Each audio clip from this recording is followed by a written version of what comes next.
Ya, ini dulu tahun 2000 ada namanya Ustadz Haryono ya. Jadi Ustadz Haryono ini kalau nggak salah dari Pasuruan, terkenal banget itu, jamaahnya banyak. Dan ternyata ya Allah, saya lihat itu memang orang-orang sakit banyak sekali ya. Dan sampai sekarang juga kalau dibuka harganya murah itu memang ramai sekali. Dan itu biasanya dari mulut ke mulut ya. Ada yang paling terkenal waktu itu transfer penyakit ya ke kambing. Itu media jin ya. Jadi media jin. Jadi misalnya seseorang itu punya penyakit kemudian ditransfer ke kambing. Jadi penyakitnya pindah ke kambing. Konon katanya begitu ya.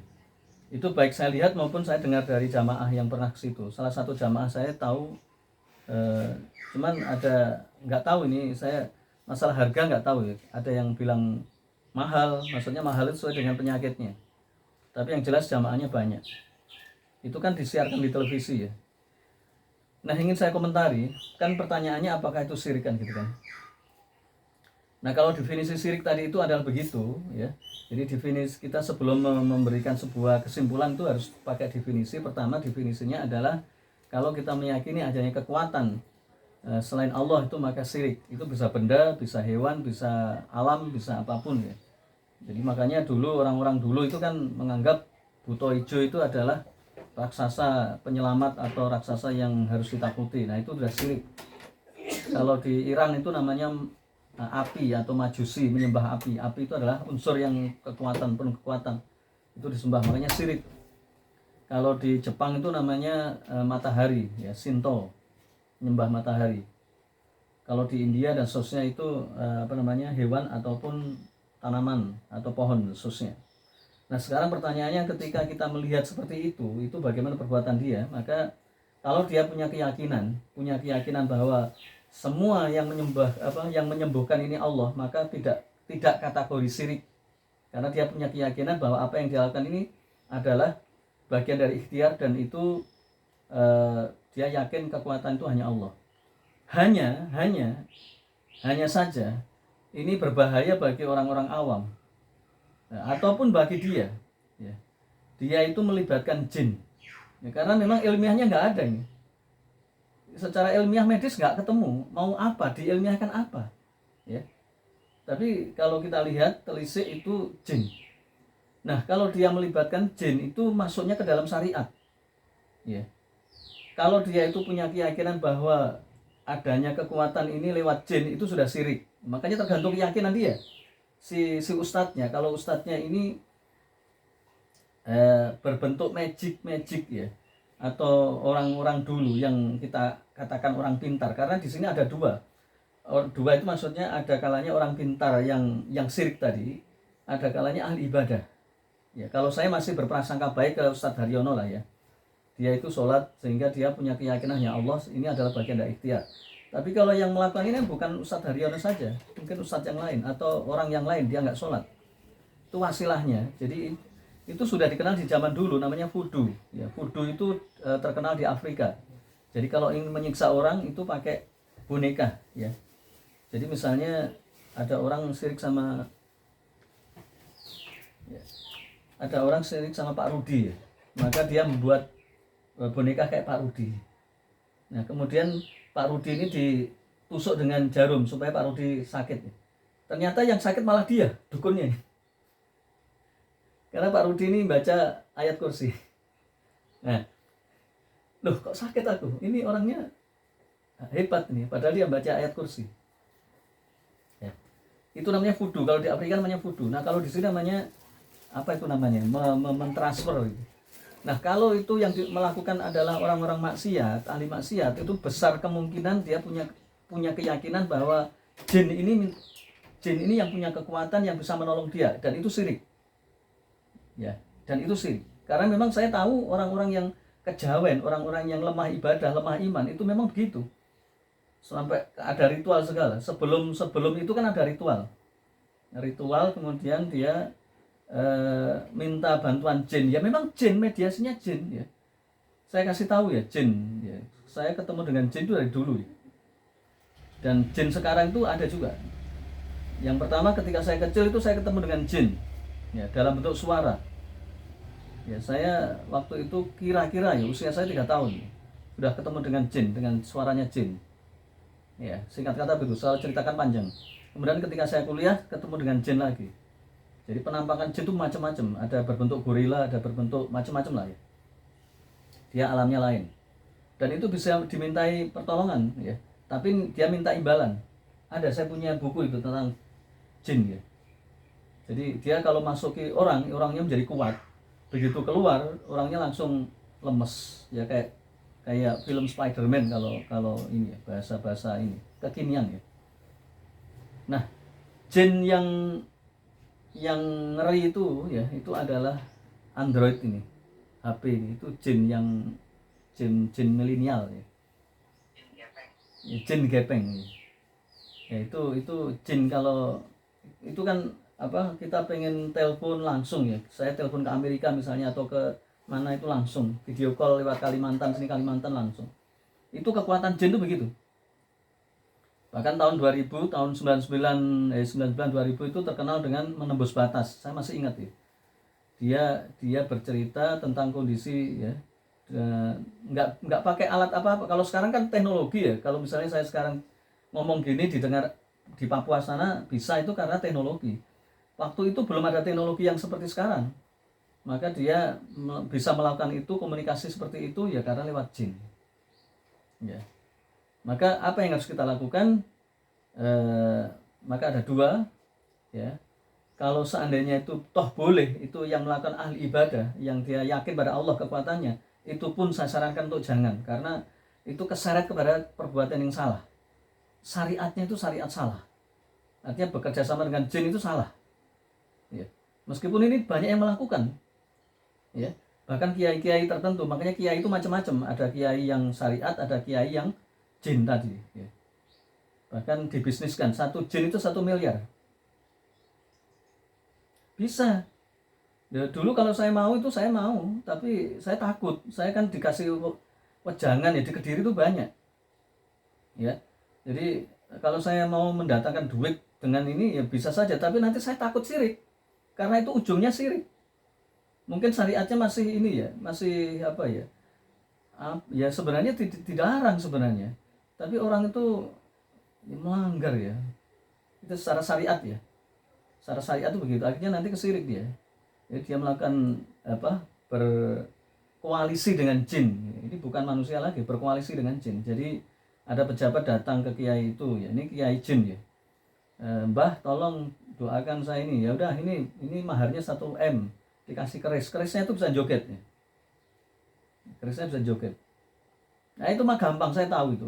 Artinya itu dunia magic itu adalah ya, itu serahkan pada Allah nanti. Kalau kita punya keyakinan kuat itu akan hancur itu. Nah itu ya.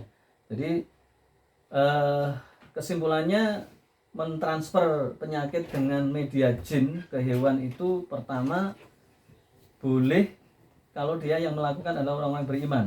Ya, meskipun itu dari sisi keyakinan ya, tidak syirik maksudnya.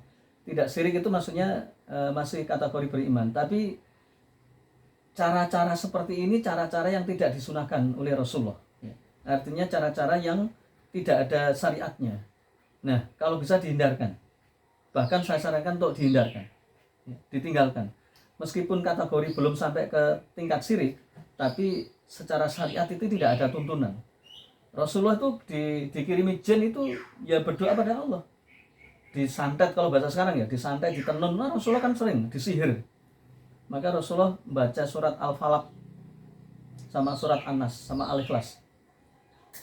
Ya. Kemudian Rasulullah diracun, ya begitu. Nggak pernah Rasulullah itu pakai bantuan jin, itu nggak pernah. Nggak ada riwayat pakai bantuan jin, itu nggak pernah. Hanya orang-orang sekarang yang merasa pintar aja, padahal bodoh gitu. Itu menggunakan jin dengan dalih, ya kan kita usaha. Ya usahakan usaha, tapi harus sesuai dengan syariat. Ya. Nah yang kedua adalah apabila yang melakukan ini adalah orang-orang yang bukan ahli ibadah, itu sudah kategori syirik pasti itu, karena memang dia punya keyakinan kekuatan itu datangnya dari jin. Kemudian jin ini bisa ditransfer ke penyakitnya bisa ditransfer oleh jin ya, melalui ke domba atau ayam ya, tergantung jenis penyakitnya. atau bahkan bisa digunakan untuk menjaga tadi ya, pakai kalung, pakai ini ya, kemudian ditransfer dengan menggunakan teknologi jin ya. Jadi jin itu teknologi ya. Teknologi jin ya, karena jin itu bisa lari cepat banget ya. Ya. Jin itu bisa sini Papua hanya berapa detik, itu jin ya.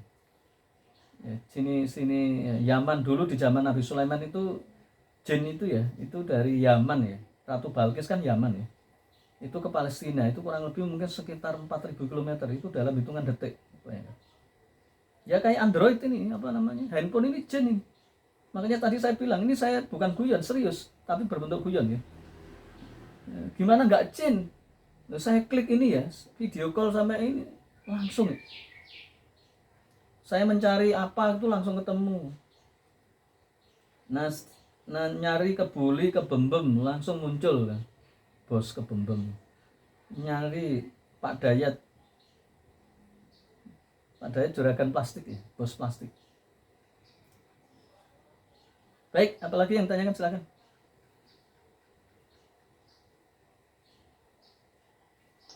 Ada yang bertanya lagi?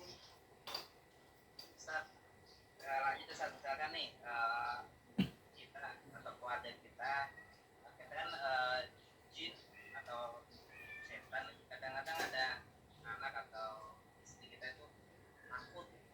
Padahal kita kan sebenarnya nggak boleh kan, mereka kalau kita benar-benar berlindung kepada Allah, insya Allah kan setan bakal lari. Nah gimana kalau misalkan masih ada perasaan takut pada setan atau jin saat kita nggak berani ke kamar mandi sendiri yang di belakang karena takut karena hukumnya gimana saat ini, termasuk syirik kecil atau gimana? Ya sebenarnya nggak sampai syirik, enggak. Itu kan bagian dari sifat manusia ya. Itu saya pernah ditanya oleh ibu-ibu juga gitu. Dia sebenarnya tahu ya. Itu yang harus diyakini adalah Allah ya. Tapi dalam prakteknya manusia itu masih ada ketakutan. Itu takutnya maksudnya takut ini ya, takut sifat manusia.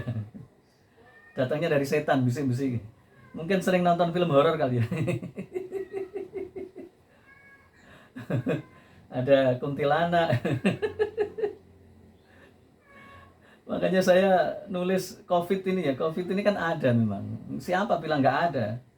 Ya orang sepinter pun kalau mengatakan nggak ada itu salah. Tapi kalau dia takut sama COVID ini juga, orang profesor tapi takut sama COVID. Naudzubillah min dzalik. Itu jin itu ada dan semua yakin, seluruh manusia di muka bumi ini ya itu percaya pada jin.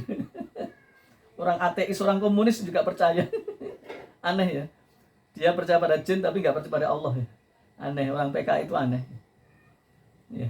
Nah jin itu kalau dibisniskan, ini bisnis ya, itu ada kuntilanak, ada gendruwo, ada luwe gombel, ada suster ngesot, ada Nyi Roro Kidul, ada hantu jeruk purut kalau kekinian ya, ada apa lagi, Dracula, ada vampir, ada likan, ada sadako, ada, ayo satu-satu nyebutkan. Si manis jembatan Ancol. Bos Kebuli baru muncul. Si manis jembatan Kebuli loh. Nggak ada. Ada Ancol, si manis jembatan Ancol bagus. Ini bisnis jin, bisnis hantu yang keren ya. Maksudnya itu bisnis ya. Terus apalagi Pak Widodo nggak muncul Pak Widodo. Apa Pak Angga? Mas Angga? Ini Mas Angga ya? Jin Somang. Oh iya. Gimana? Jin Somang. Ayo masing-masing satu-satu, ayo. Ayo Mas Kiki. Apa jin apa? Tuyul dan Mbak Yul. Terus Jin Somang. Ayo apa Mas Wahyu tadi?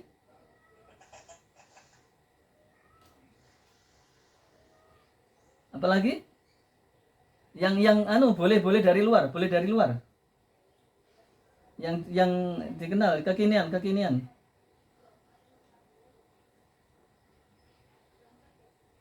Eh, banyak sebenarnya, cuma kalau Dracula itu dari mana? Dracula itu kisahnya dari mana? Dari Rumania ya, Budapest. Romania. Ya. Kalau vampir itu dari mana? Dari Cina kalau nggak salah. Cina sama Eropa duluan mana ya? Itu kayaknya juga dari Cina atau dari Eropa sama ya. Eropa kuno, jadi Cina juga ini vampir ya. Vampir kan dari Cina yang terkenal itu ya, vampir. Terus apalagi kalau Indonesia? Tadi Tuyul dan Mbak Yul ada. Ya itu kan jin semua ya. Pocong. Pocong, ah. Pocong, ah. Kuntilanak pocong. Kuntilanak, pocong, genderuwo, gombel, jahe langkung. Lah, kok lupa semua gimana nih? Jahe langkung kan Indonesia. Tuyul, dah, tuyul. Terus apa lagi yang dari Indonesia boleh, dari luar boleh? Kolor hijau. Ah iya, kolor hijau. Apa, Mi? Ya, yang suka makan sate apa? Tuato. Susana sundel bolong. Iya kan? Nah, itu namanya bisnis. Oh iya, falak, bagus. Iya, bagus. Ah. Falak atau denun. Iya, betul. Kalau Conjuring kan filmnya, kalau ininya kan falak ya. Itu denun. Jadi saya nggak ngerti ya, itu sebuah penghinaan atau apa ya. Kok yang denun itu kan sister, apa namanya? Biarawati. Biarawati dijadikan ini. Ya, kalau kalau dulu itu pocong atau ini ya. Nah, itu bisnis namanya ya. Jadi kalau bisnis tuh Masya Allah ya, semua bisa jadi duit ya. Itu hantu aja bisa jadi duit, apalagi COVID. Ya, COVID itu bisa nanti Omikron, apalagi Omega, oh my God, ya. Ya, pokoknya begitulah. Makanya harus jadi orang cerdas biar cerdas ya. Jangan orang yang tidak cerdas. Nah, itu begini kisahnya ya. Jadi kalau kita itu masih ada keraguan-raguan, masih takut kepada hantu, itu pertanda lemah iman. Ya, bukan syirik, bukan. Karena itu menyangkut ini ya. Dia sebenarnya dia tahu banyak hanya Allah ya. Makanya saya pernah ditanya oleh salah satu mak-mak itu, saya kok takut, padahal saya tahu kekuatan itu dari Allah. Tapi dalam diri saya itu was-was kalau ke belakang seolah-olah ada hantu lah. Itu berarti imannya lemah ya. Maka apa yang harus kita lakukan? Harus ngaji terus-menerus, dikuatkan iman, minta mohon pada Allah supaya diberikan iman yang kuat ya. Supaya oleh Allah kita dijaga ya. Jadi dan hindarkanlah perkara-perkara yang buruk. Kalau nggak kuat ya jangan nonton film horor ya. Karena film itu sebenarnya kan hiburan, itu bisnis ya. Kok diyakini? Nah, khususnya anak-anak ya. Anak-anak ini didoakan ya. Kalau anak kan orang yang mudah digoda jin itu pertama anak-anak ya. Camkan baik-baik ya. Anak-anak itu mudah digoda jin. Ya, saya ingat anak saya tahun 99 itu, anak saya itu teriak-teriak dia namanya juga anak kecil ya, maka sama uminya dilempar batu jinnya. Allahu Akbar, diajari itu. Jadi kalau ada sesuatu jin itu kan bisa dilihat oleh anak-anak, nanti diajari dilempar batu aja ya. Kalau nggak ada batu dilempar duit aja. Jin doyan duit nggak, sambil Allahu Akbar nanti akan kabur. Jadi kata-kata Allah Akbar itu bisa mengusir jin, bisa mengusir penjahat, bisa mengusir Belanda. Belanda itu Allahu Akbar dia lari kocar-kacir. Jadi itu Belanda itu berarti jin ya. Ya. Allahu Akbar. Jadi tolong diajarkan kepada anaknya kalau misalnya ada Allahu Akbar, kalau takut Allahu Akbar. Loh kok di kamar mandi bilang Allahu Akbar? Ya enggak di kamar mandi lah, di luar kamar mandi gitu. Ya gitu. Sambil diajari bahwa setan itu jin itu nggak ada itu maksudnya bukan muncul gitu ya. Ya itu jin ya, dijelaskan sesuai dengan kapasitas dia gitu ya. Yang ada itu hanya kamu. Nanti ketika dewasa dijelaskan itu alamnya beda, dia nggak akan muncul di penampakan. Ya. Maka ketika tadi saya melihat itu bayangan sambil dilempar. Kalau ada bayangan itu lempar aja.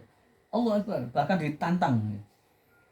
Jadi ini waktu saya kuliah ya, saya kasih untuk semuanya ya, untuk semuanya ya. Waktu saya kuliah itu kan heboh di kontrakan pembinaan ya. Kita masuk Rubin rumah binaan, ada 2 rumah. Itu pagi-pagi heboh itu cerita. Jadi Evan itu cerita. Itu tadi saya dipenuhi dengan ini, ketemu dengan penampakan ini. Nah kan ada yang takut ya, padahal udah ngaji loh takut. Ini udah ngaji loh takut. Akhirnya apa? Akhirnya saya tantang gini, dah kalau pengen ini, justru kalau kamu takut malah kamu akan diketemukan. Tapi kalau kamu yakin, kamu menantang, itu saya uji, saya tantang. Ternyata jinnya nggak berani. Jadi kesimpulannya, kalau kalian berani, itu justru jinnya kabur. Kalau kita takut, malah dia berani. Jin itu mirip-mirip anjing atau harimau. Ya, anjing, jangan harimau lah. Harimau terlalu bahaya. Kalau anjing, kalau kita lari malah dikejar. Kalau kita ngejar anjing juga nggak berani. Ya. Baik, mungkin itu yang bisa kita lakukan karena sudah jam 7 ya. Saya kembalikan kepada moderator. Aku qouli hadza astaghfirullahaladzim innahu huwal ghafurur rahim. Assalamualaikum warahmatullahi wabarakatuh.